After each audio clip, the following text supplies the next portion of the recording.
귀한 찬양 감사합니다. 우리 옆에 있는 분들을 한번 이렇게 인사하겠습니다. 감사하는 사람이 행복합니다.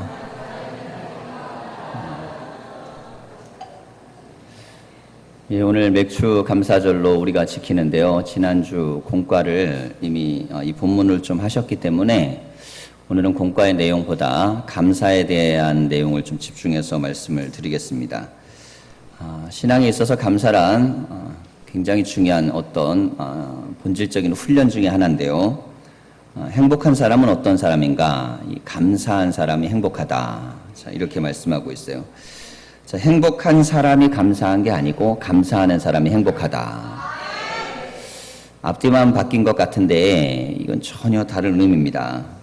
오늘 이제 성경 구절을 우리가 좀 여러 군데 찾을 텐데요. 말씀을 함께 보면서 우리가 말씀 안에서 이 행복을 좀 보시기 바랍니다. 시편 23편 우리 4절에서 6절까지 말씀을 우리가 한 목소리로 함께 읽어보겠습니다.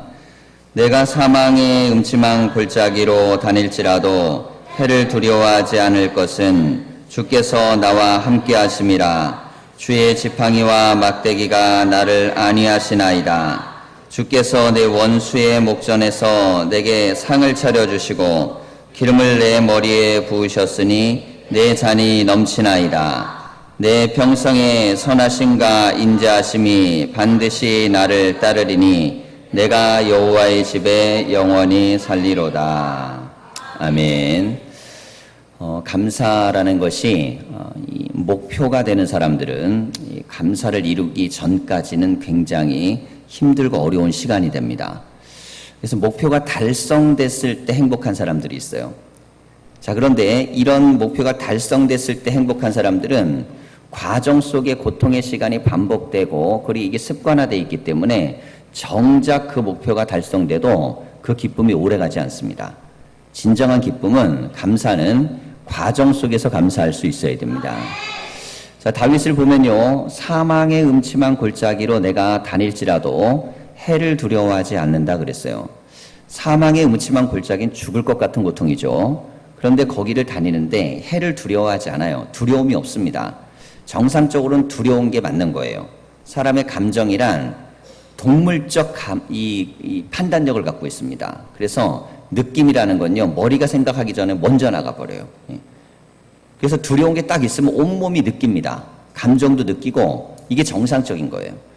근데 다윗은 사망의 음침한 골짜기에서도 두려움을 느끼지 않습니다. 그 이유는 주께서 이때까지 나를 지팡이와 막대기로 안위해 주셨기 때문이에요. 자, 이 말씀은 삶을 사는 순간순간을 다윗은 하나님에 대한 과정의 감사로 살았기 때문에 가능한 것입니다.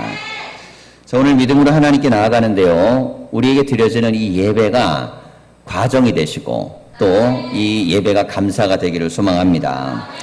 자, 그렇게 하나님 앞에 섰더니 원수의 목전에서 상을 차려주셨다 그랬습니다. 자, 이건 결과죠.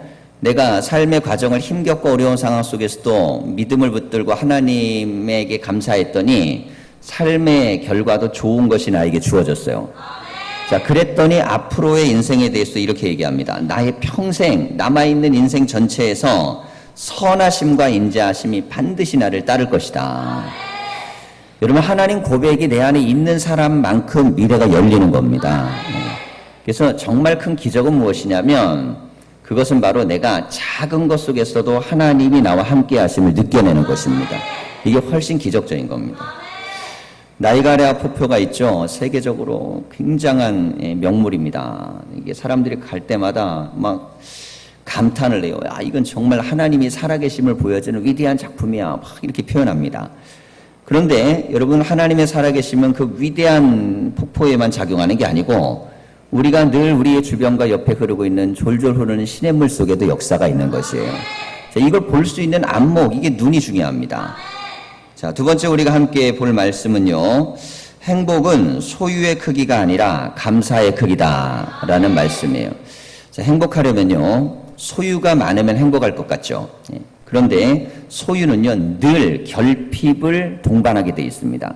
어떤 사람이든 내가 갖고 있는 소유에 만족할 수 있는 사람은 아무도 없습니다. 그건 불가능한 거예요. 소유란 결핍의 양면, 동전의 양면입니다.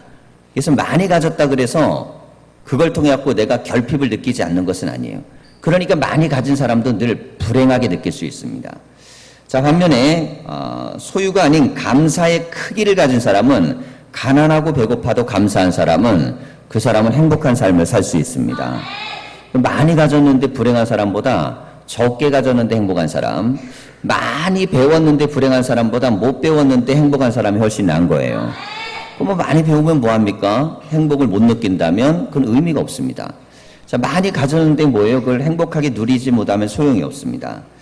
자, 그래서 바울은 빌립보서 4장 12절 13절에 우리에게 이렇게 가르칩니다. 함께 읽어보겠습니다. 나는 비천에 처할 줄도 알고 풍부에 처할 줄도 알아. 모든 일, 곧 배부름과 배고픔과 풍부와 궁핍에도 처할 줄 아는 일체의 비결을 배웠노라. 내게 능력 주시는 자 안에서 내가 모든 것을 할 수 있느니라. 자, 이 말씀 속에 우리가 담겨져 있는 중요한 단어는 일체의 비결입니다. 일체의 비결. 부한 데 처할 줄도 알고 가난한 데 처할 줄도 알아요. 생각을 좀 해보세요. 여기 계신 아가씨를 벗어나신 분들, 그분들은 경험상 자신들이 아가씨였을 때가 생각날 때가 있으시죠. 아, 그때 난 참 순했는데, 순했는데. 아가씨는요, 아무리 독해도 아가씨예요. 아무리 독해도. 반면에 아줌마는 아무리 순해도 아줌마예요. 이게 무슨 의미인지 아시죠? 왜 이렇게 될까요? 결혼을 하고 자식을 낳고 인생을 살다 보면요, 사는 비결을 배웁니다. 그럼 이 안에서 어느 땐 부할 때도 있고 가난할 때도 있고 힘들 때도 그렇지 않을 때도 있어요. 그 전에는 내가 원하는 것만 살아가도 됩니다. 내가 먹고 싶은 것만 먹고 하고 싶은 것만 하고 누리고 싶은 것만 누리고, 선택에 대한 부분들이 뭐 일체 이것저것 다 할 필요 없어요. 그냥 내가 바라고 원하는 것만. 자, 그런데 공동체를 이루고 가정을 이루고 자녀를 낳고 인생을 살다 보면 내가 바라고 원하는 대로 절대 살 수 없습니다. 그때부터는 살아내야 되는 거예요. 자, 그래서 어떤 처지에 사는가 보다 어떤 처지에서 살아내느냐가 훨씬 중요합니다. 살아내는 능력.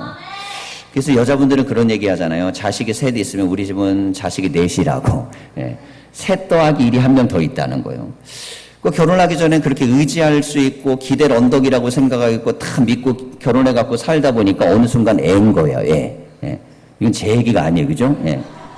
여자분들이 그런 얘기를 하시더라고요. 근데 삶을요, 그 정도까지 얘기한다면 생각을 해보세요. 그렇게 나약하고 여린 것 같고 막 그랬던 분들도 막상 삶의 자리에 들어가서 살아내면요, 거기에선 살아내는 힘이라는 게 나옵니다. 살아낸 힘. 이 힘이 또 살 수 있는 힘이 되는 것입니다. 살아본 힘이 또 살 수 있게 만들어요. 그래서 부유한데도 사는 것도 복이지만요, 가난한 걸 견뎌낼 수 있는 것도 능력입니다. 건강하게 살아내는 것도 좋지만 병마와 싸워 이기는 것도 경험입니다. 그래서 애기들이 태어나갖고 자라다 보면요, 병치레를 하잖아요. 그럼 부모들이 얼마나 애가 탑니까? 애는 계속 울고 있는데 막 도와줄 수 있는 것들은 많지 않아요. 근데 애가 한번 딱 아프고 나면 우리가 뭐라 그래요? 애가 큰다 그래요. 야, 애가 큰다. 그럼 왜 아픈 다음에 큰다는 표현을 쓸까요? 건강한 다음에 큰다고 안 쓰고 아프고 나면 큰다 그래요. 인생이라는 것은 아픔과 고통과 어려움을 겪고 나면 이걸 한번 이겨냈던 경험이 나를 성장시키는 것입니다. 자, 그래서 삶의 자리에 있어서 우리는 행복이라는 것이 소유보다 감사, 곧 살아낼 때 어떻게 살아내느냐가 중요합니다. 살아낼 때. 자, 이 살아낼 때요, 바울은 이렇게 얘기합니다. 인생의 처지가 다 다른데 그 처지를 나에게 능력 주시는 자 안에서 살아내면 뭐든지 할 수 있다는 것입니다. 자, 사람은요, 누구나가 다 자기 능력과 사는 거예요. 능력만큼. 그래서 내 능력을 벗어나는 문제가 오면 두려워지기 시작합니다. 내가 감당할 수 없는 문제가 오면 불안해지기 시작해요. 초조해지기 시작합니다. 사람들 앞에서는 막 떵떵거리면서 잘난 체 해도 뒤에 가면 혼자 있는 시간에 이 마음이 막 답답하고 힘들고 어렵습니다. 그 이유는 내가 알아요. 이 문제를 부딪혀갖고 내가 이길 수 없다는 걸. 내가 이걸 뛰어넘을 수 없다는 걸. 자, 그런데 바울은 얘기하는 거예요. 내 능력으로는 안 되는데 나에게 능력 주시는 자 안에선 할 수 있다는 것입니다. 자, 이게 바로 믿음입니다. 믿음의 위대한 이유는 뭐냐면 내 능력과 사는 게 아니고 내 능력에 하나님의 능력을 더할 수 있도록 만드는 게 믿음입니다. 그러니까 이 믿음이라는 장치가 가동되고 이 믿음이 움직여져야 돼요. 교만이 뭔지 아세요? 교만이라는 건요, 믿음 없는 게 교만입니다. 사람은 되게 겸손해요. 근데 믿음은 없어요. 그런데 그 사람은 교만한 것입니다. 인간적으로는 겸손한 것 같지만 하나님을 인정하지 않는다는 것은 자기의 힘만으로 인생을 살 수 있다고 착각하는 것입니다. 인생은요, 내 한계를 뛰어넘는 수많은 문제의 연속이에요. 그 연속 속에서 우리는 하나님의 도우심을 구할 수 있습니다. 그래서 바울이 수많은 환난과 역경을 이길 수 있는 힘이 무엇이었냐? 나에게 능력 주시는 하나님의 힘입니다. 자, 이것이 있었기 때문에 그는 감사할 수 있었어요. 자, 우리가 하나님 앞에 나와서 감사할 수 있는 이유는 지금도 우리에게 이 힘을 공급하시기 때문입니다. 여러분, 내가 무능하다고요? 그렇게 생각하는 건 괜찮습니다. 근데 거기서 멈추면 안 됩니다. 그래도 하나님이 함께 하시면 유능해질 수 있다고 믿으셔야 돼요. 자, 내가 가난합니다. 이 처지에서 내가 계속 고통당하고 괴롭고 힘들 거라고 그렇게 생각하고 머무르면 안 됩니다. 주님이 나에게 힘을 주시면 이 위기를 건널 수 있다는 믿음을 붙드셔야 돼요. 내 삶의 경험이 이때까지 실패의 연속이었습니다. 자, 그런데 여기서 멈추지 않습니다. 능력을 주시면 그럼 이겨낼 수 있습니다. 근데 문제는 능력 주시는 자를 믿느냐가 문제입니다. 자, 이 대목을 잘 들으셔야 돼요. 하나님을 믿는 것과 능력 주시는 자를 믿는 건 다른 것이에요. 자, 이스라엘 백성들이 왕을 달라 그랬습니다. 그 이유는 뭐냐면 하나님은 믿는데 하나님의 능력 말고 왕의 능력으로 우리가 구원을 받기를 원한다는 이유였어요. 자, 그런데 하나님께서 그 부분에 대해서 굉장히 마음에 불편해 하십니다. 내가 이때까지 출애굽부터 여기까지 너희를 인도해서 여기까지 오지 않았느냐? 내가 너희를 구원해서 여기까지 왔다. 그런데 너희에게 또 왕이 필요하냐? 이유가 뭘까요? 내가 나에게 베풀어진 은혜보다 더한 걸 나는 원하는 거예요. 근데 정작 하나님의 손이 떨어져 나가면 내가 원하는 것보다 훨씬 더 못한 것 속에서 우리는 허우적대게 돼 있습니다. 여러분, 하나님의 손을 놓고 내가 세상의 손을 잡으면 더 잘 될 것 같은데 그거는 착시현상이고 착각입니다. 하나님의 손을 놓는 순간 우리는 생각지도 못한 수많은 변수들과 삶의 수렁텅이에 빠져서 헤어나오지 못하는 문제가 우리를 기다리고 있습니다. 우리가 이때까지 살면서 그나마 여기까지 왔다면 주께서 그 앞에서 길들을 열어내시는 거예요. 만남들을 제공해 주신 겁니다. 수많은 보이지 않은 혜택과 은혜를 베풀어 주셔서 여기까지 있는 것입니다. 내 눈에 안 보인다고 없는 게 아니에요. 자, 자식이 부모가 용돈 줄 때만 부모입니까? 돈을 딱 줄 때만 우리 엄마 아빠는 살아계시는구나. 능력자구나. 나에게 5,000원, 만원, 10만 원을 주시는구나. 그때만 능력자입니까? 아닙니다. 그냥 모든 시간과 삶 속에서 부모는 사랑과 에너지를 갖고 자녀에게 다 쏟아붓습니다. 단지 자녀가 느끼지 못할 뿐이에요. 그러니 이렇게 생각하는 거예요. 어린애들한테 너 꿈이 뭐니? 엄마 아빠 떠나는 거예요. 떠나면 고생이야, 고생. 학교에 상담을 하러 갔습니다. 그랬더니 선생님이 그러시는 거예요. 요즘 아이들은요, 다 학교를 집을 떠나가고 싶어 한대요, 대부분. 그래서 멀리 가고 싶어 한다는 거예요, 멀리. 왜 멀리 가고 싶을까요? 멀리 가면 집보다 더 좋은 게 기다리고 있을까봐. 멀리 가면 집보다 더 좋을까봐. 해방감을 느낄까봐. 물론 경험해 보면 알겠지만 어쨌든 우리는 경험해 본 분들은 알잖아요. 그래도 세상에서 가장 좋은 건 뭐예요? 집입니다, 집. 하나님의 품을 떠나서 뭔가 더 좋은 걸 얻을 수 있을 것 같지만 멀어져서 우리에게 기다리고 있는 난관과 어려움과 생각지도 못한 수많은 문제들입니다. 그래서 우리에게 정말 필요한 믿음은 무엇이냐면 중요한 건 어떠한 처지에 처하느냐가 아니라 어떠한 처지에도 살아낼 수 있는 능력, 곧 주님이 주신 능력을 가져야 됩니다. 오늘 우리가 하나님 앞에 나왔는데 그 능력은 바로 감사의 능력입니다. 주님 앞에 더 큰 감사, 그래서 감사의 크기를 키우시기를 소망합니다. 자, 세 번째 우리가 함께 볼 말씀은요, 감사는 강도, 세기가 아니고 빈도, 숫자, 이게 얼마나 자주 일어나느냐의 문제입니다. 자, 데살로니가전서 5장 16절에서 18절을 우리가 함께 읽어보겠습니다. 항상 기뻐하라, 쉬지 말고 기도하라, 범사에 감사하라. 이것이 그리스도 예수 안에서 너희를 향하신 하나님의 뜻이니라. 아멘. 기쁠 때 기뻐하고 또 기도할 때 기도하고 감사할 때 감사할 수 있는 것은 시키지 않아도 다 할 수 있습니다. 자, 그런데 그것은 내가 원하는 만큼 빈도가 많이 나오지 않습니다. 강도가 센 것만을 바라면서 감사를 하기 시작하면 뭐 세상에 내가 원하는 만큼 감사한 일이 얼마나 많이 일어날 것 같으세요? 그래서 우리가요, 기도 제목을 설정해서 하나님이 이렇게 해주세요. 이게 이루어져야 감사한 게 아니고 기도하고 있는 것 자체를 감사하셔야 돼요. 이런 부모가 이제 제가 이런 말씀을 좀 일부 때 드렸는데요. 자녀가 둘이 있는데 하나는 너무 착해요. 애가 착해. 막 훌륭해. 그런데 병들어 일어나지를 못하는 거예요.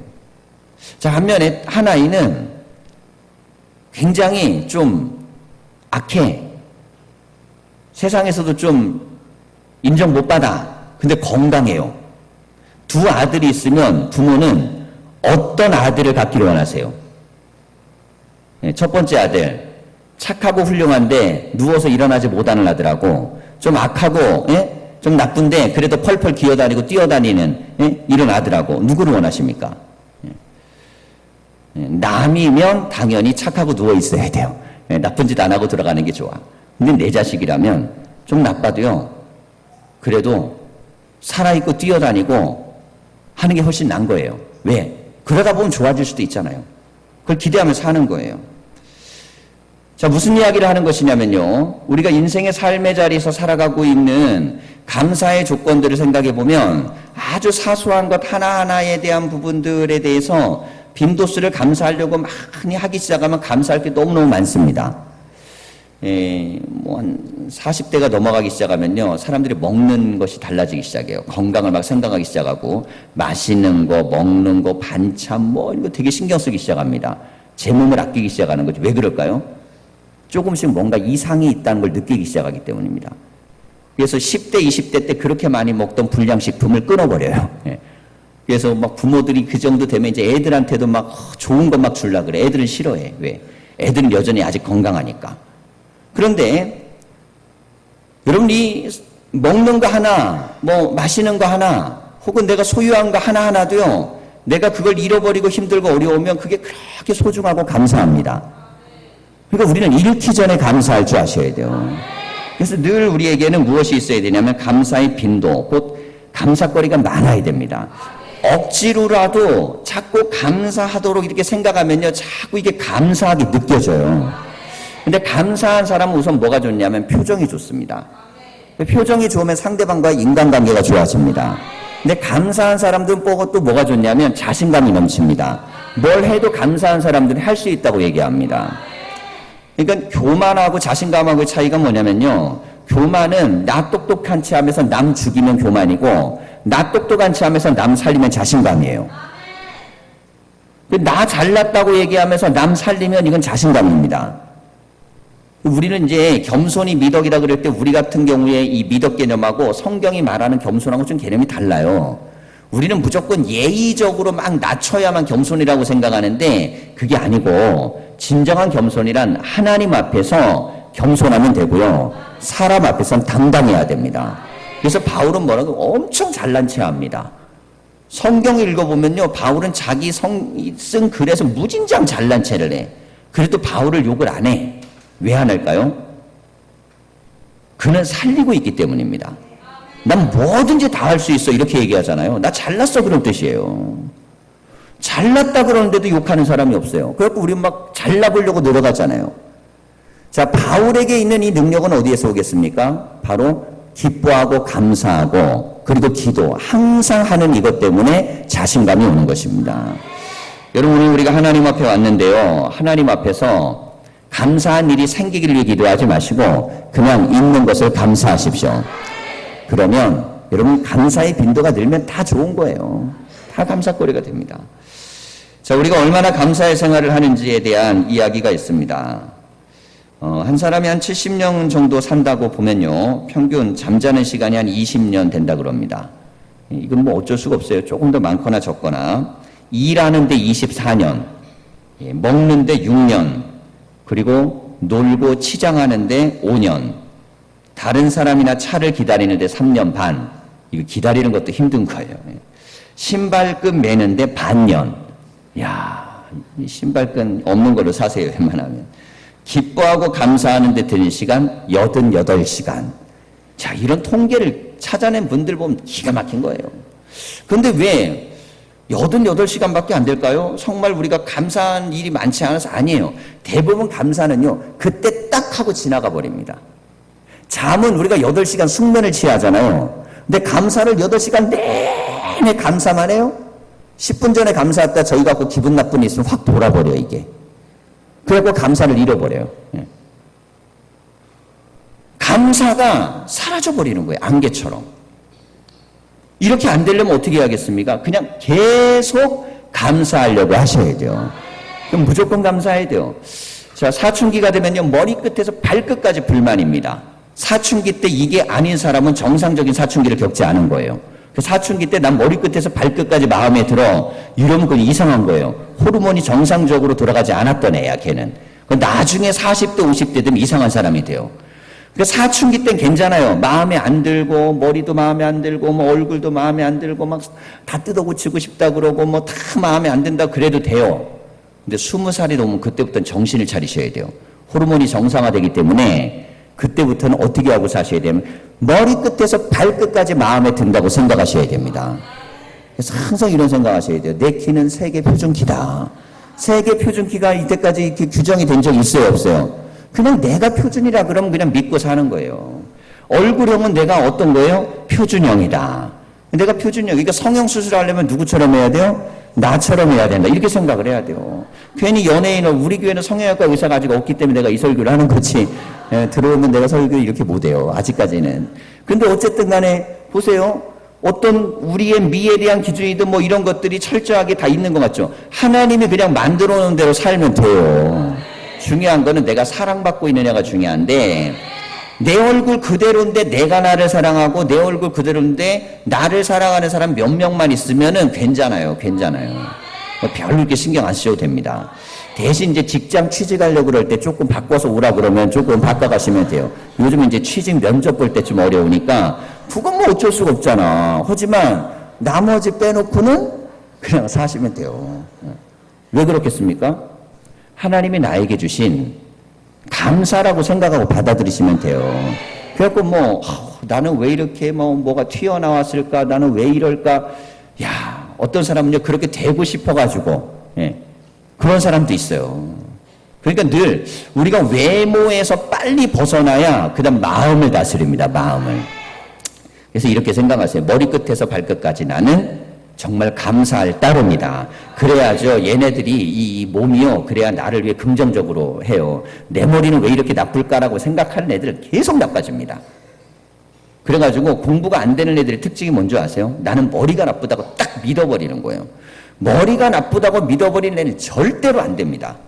왜냐하면 한 번 해서 이거 되네 그랬다가도 다시 머리가 나쁜 애라는 생각으로 다시 돌아가 버려요. 그래서 안 좋아도 이렇게 생각해야 돼요. 야, 나는 왜 이렇게 돌고래보다 머리가 좋지? 난 침팬지보다 왜 이렇게 탁월하지? 뭐 이렇게 생각해야 이게 훨씬 좋아져요, 정말로. 그래야 이 머리도 내가 좋은 머리구나 이렇게 돌아가는 거예요. 나는 왜 이렇게 피부가 꿀피부지? 그래야지 피부가 자꾸 꿀이 되지. 왜 자꾸 좋아진다고 생각하셔야 돼요. 이게 무슨 심리적으로 마취하는 게 아닙니다. 사람이 내 삶에 대해서 머리끝에서 발끝까지 만족감이 있다는 사람은 남도 무시하지 않습니다. 뭐 내가 잘나가지고 내가 만족한 게 아니잖아요. 그냥 하나님이 주신 게 만족하니까 남 보면 어때요? 만족한 거예요. 참 만족한 거예요.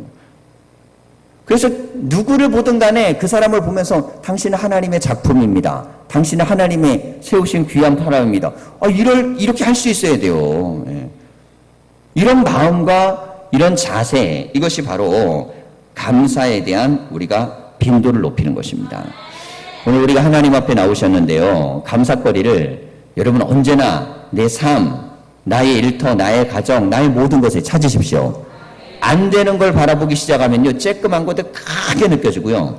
되는 걸 보기 시작하면 거기부터 길이 열리게 돼 있어요. 고속도로가 열리는 거예요. 그래서 세상에서 가장 강력한 힘은 어디에 있냐면 믿음에 있는 것입니다. 되는 걸로 믿는 사람만큼 위대한 사람이 어디 있습니까? 하늘을 난다고 생각했던 미친놈들 때문에 우리는 하늘을 날고 있는 거예요. 그땐 다 미쳤다고 하지 않았겠어요? 저 미쳤구나. 근데 그렇게 미친 사람들 때문에 날고 있는 거예요. 우리의 삶 속에 믿음이라는 것, 하물며 인간이 어떤 세상에 대한 창조적인 믿음만 가져도 세상에 놀라운 변화가 있는데, 하나님에 대한 믿음을 갖고 있는 우리는요, 하나님을 믿을 뿐만 아니라 하나님이 나를 창조하심도 믿어야 됩니다. 그러면 나를 위해서 내가 할 수 있는 무엇인가를 반드시 나에게 주셨다는 믿으셔야 되는데, 감사가 뭡니까? 그걸 자꾸 발견하는 능력이에요. 그래서 빈도수를 높이십시오. 그래서 항상 감사하셔야 돼요. 그래서 힘들고 어려울 때 이렇게 생각하세요. 힘들고 어려운 거를 겪을 수 있도록 해주셔서 감사합니다. 이 겪어내면 또 겪어낼 수 있습니다. 자, 우리가 네 번째 함께 보아야 될 것은 감사로 제사 드리는 자가 하나님을 영화롭게 합니다. 라는 말씀입니다. 자, 시편 50편 14절 15절을 우리가 함께 읽어보겠습니다. 감사로 하나님께 제사를 드리며 지존하신 이에게 내 소원을 갚으면 환난 날에 나를 부르라. 내가 너를 건지리니 내가 나를 영화롭게 하리로다. 아멘. 이 대목을 잘 보십시오. 환난이 미래에 우리 성도님의 삶에 일어나겠습니까? 안 일어나겠습니까? 앞으로 수도 없이 기다리고 있을 것입니다. 안 일어나면 좋겠지만 그건 불가능합니다. 우리의 삶 속에는 수많은 환난이 기다리고 있습니다. 그런데 이 환난은 그때 가서 피하려고 그러면 안 됩니다. 그때는 빠져들게 되고 그땐 무너지게 되고 그땐 쓰러진다는 거예요. 그런데 환난 날을 위한 준비가 있어요. 이게 바로 감사의 예배입니다. 우리가 오늘 하나님 앞에 나와서 드리는 예배를 감사하게 드리는, 그냥 제사를 드리는 게 아니고 하나님 앞에 감사함으로 제사를 드리는 거예요. 며느리가 시어머니한테 밥상을 차려서 드리는데, 아유, 우리 시어머니는 왜 이렇게 힘들게 하는지 몰라. 고춧가루 3번 더 뿌리고, 기분 상한다고 소금 2번 더 치고, 맵고 짜게 해가지고 주면서 마음까지 전부 속상한 마음으로 밥상을 갖다 줬어요. 그럼 이걸 딱 뜨는 순간 어떤 느낌을 들겠어요? 네. 맵고 짠 느낌보다 마음부터 상하는 거예요. 밥상은 왔는데 감사가 없어요. 그런데 그러는 거예요. 어떻게 우리 신랑 같은 훌륭한 남편을 창조하셔서 나에게 이런 행복과 기쁨을 마련해 주시고, 이런 마음을 가지고 억지로라도 내 마음에서 막 드러내면서, 뭐 이렇게 막 애써갖고 만들어갖고 딱 가면요, 맵고 짜도 그 느낌이요, 딱 자기 입맛에 맞게 배어내 있어요. 상 하나를 차려서 갖다 줘도 사람의 마음이 전달되는 것입니다. 그런데 하나님이 예배를 받으시고 제사를 받으실 때, 하나님 앞에 나올 때 우리의 자세는 우리가 감사함으로 하나님께 나오는 사람하고, 억지로 나오는 사람하고, 인색함으로 나오는 사람하고, 어쩔 수 없이 나오는 사람하고요, 하나님도 받으시면서 기분이 달라요. 우리도 그렇잖아요. 이렇게 교인들이 예를 들어서 신방하는데 밥을 사주는데 저한테 막 인상 팍팍 쓰면서 사줘. 예? 그럼 내가 그 밥을 어떤 마음을 갖고 먹겠어요? 고맙지만 사주지나 말지. 인상을 왜 써? 예? 아니면 싼 거 사주고 차라리 감사함을 주든지. 여러분, 뭐 이렇게 식사 대접을 한번 하더라도 웃으면서 기쁘고 감사하게 한번 할 때 그게 뭐 얼마짜리냐가 중요한 게 아니잖아요. 그 감동이라는 게 있어요.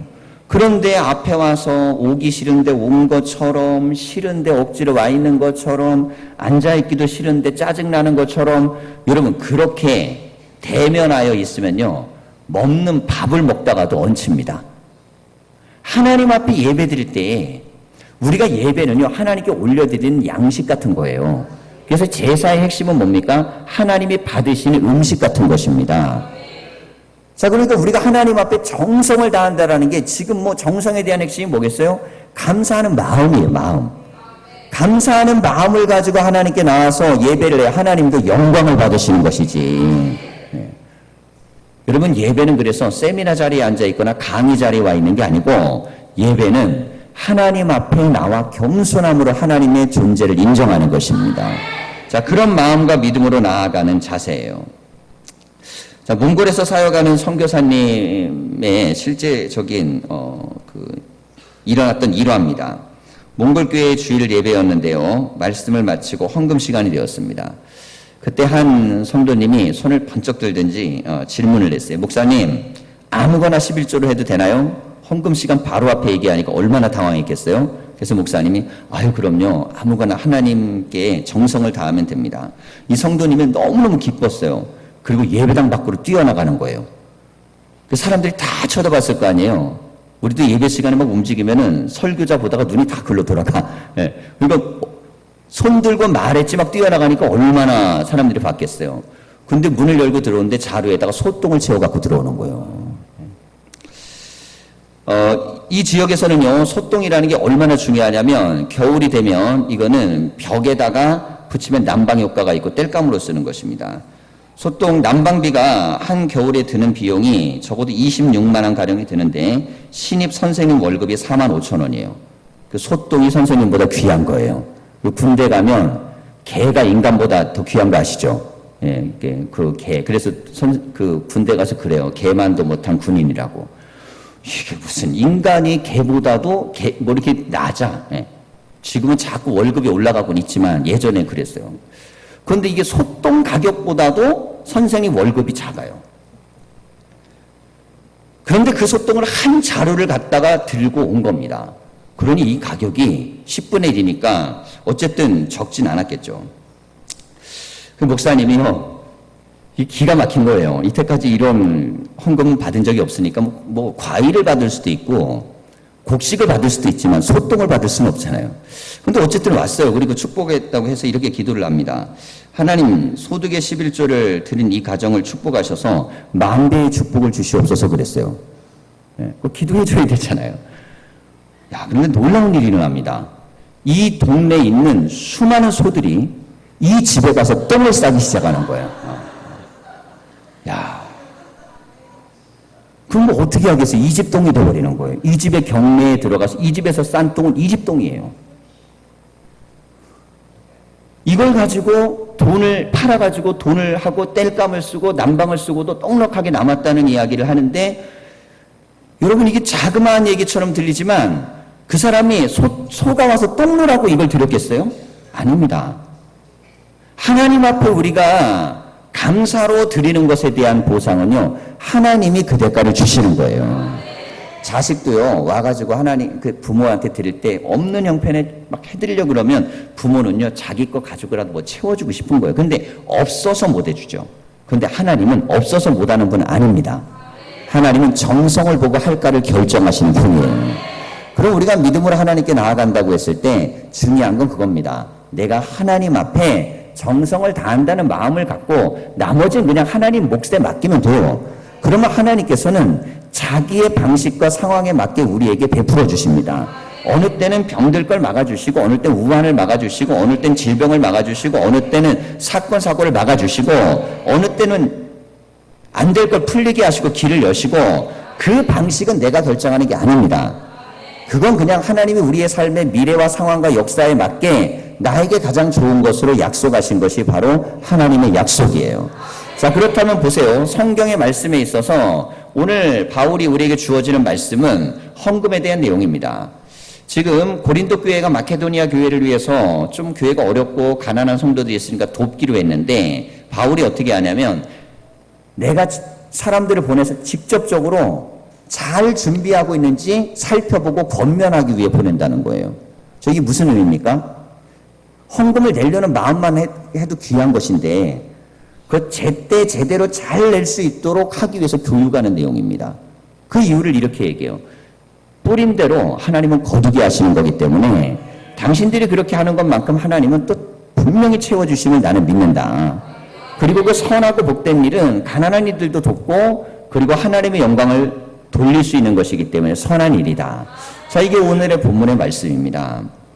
여러분, 우리가 하나님 앞에 감사함으로 오늘 주님 앞에 나왔습니다. 신앙은요, 예배든 헌금이든 봉사든 충성이든 인색함으로도 하면 그래도 안 하는 것보다 낫습니다.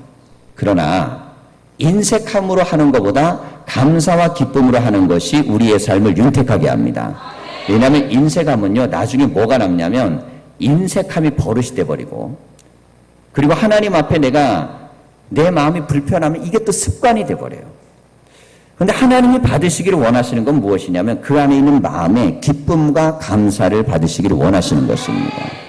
오늘 주님 앞에 나와서 하나님 앞에 예배하는 우리가 예배를 드릴 수 있음만으로도 감사하시길 바랍니다.